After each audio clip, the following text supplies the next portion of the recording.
হাজারকে আমরা কে দিয়ে লিখি, এই ধরুন 10K 20K, কিন্তু এই কে ব্যাপারটা কোথা থেকে এলো? এই কে এসেছে কিন্তু বেশ কিছুটা পরিবর্তন হয়ে। গ্রিকরা হাজারকে বোঝানোর জন্য কিলোই ব্যবহার করত।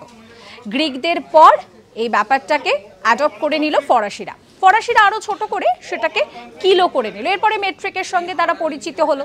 তো এই ব্যবসা বাণিজ্যের ক্ষেত্রে তারা এইভাবে এই বিষয়টাকে ব্যবহার করতে শুরু করলো।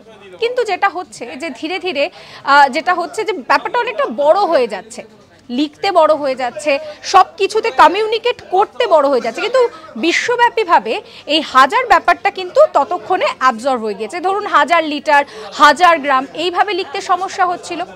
সেখান থেকে ধীরে ধীরে কিলোগ্রাম, কিলোলিটার এই বিষয়গুলো আসতে শুরু করলো। কিন্তু সেটাকে আরও যাতে ছোট করা যায়, আরও যাতে বলা যেতে পারে যে কাজের সুবিধার্থে এই পুরো ব্যাপারটাকে কিন্তু কে হিসেবে বোঝানো হয়। এইরকম সমস্ত কন্টেন্টের জন্য অবশ্যই সাবস্ক্রাইব করতে ভুলবেন না আজ তাক বাংলার ইউটিউব চ্যানেলকে।